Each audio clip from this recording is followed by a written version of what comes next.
Ey haknalar etkin hayvani, sen bir haknan şiirden yol verin bile geçelim, hak perverdilerden. Geceleri kalayım derdim, ehli hayvan şiirden. Şahmerdan hemşir kuda, benim oğlum birden. Umid ettik mağarlarda buyurmedik hemen.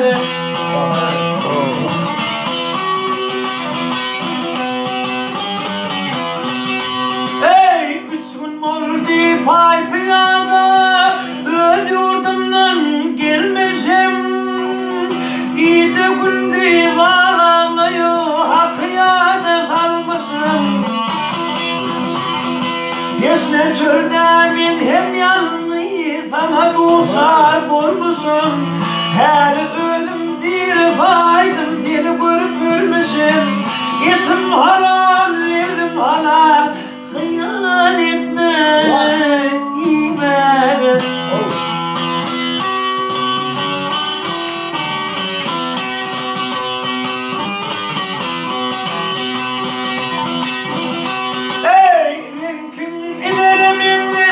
Renkin inerim inliş, yakıdağın kuryalı. Yüzgünüm anzanım inliş, adımlardan akıllı. Hak sana zinat biriktir, hem gayratlı şekilli. Şeyhudani tanır mısın, benim adımda kıldı. Bir cumal yar değil, varıp kamarıp var.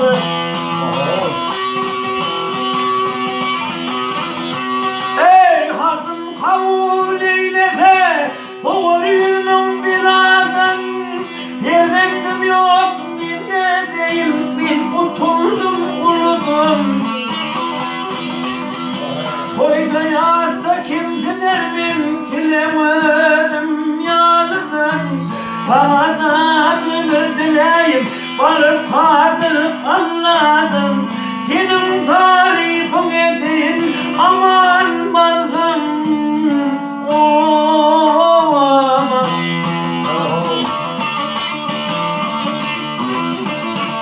Ey bereydiyse arsını, oğlu köp olur, ata kaptır hem de kanır, yine ayna kap olur.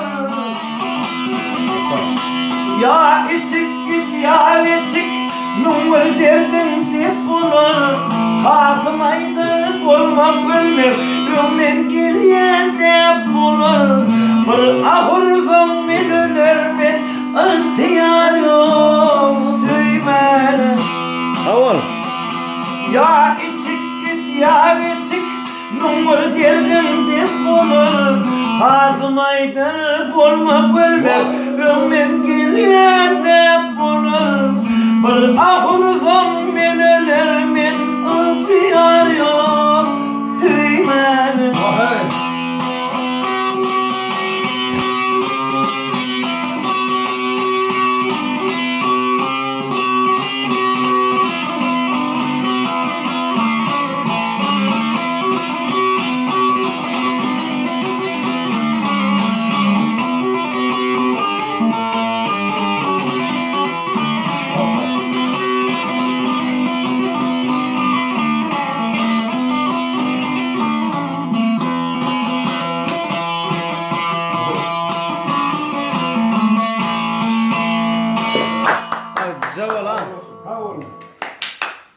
Ne kadar burada kız televizyonun tarafından o oraya da var.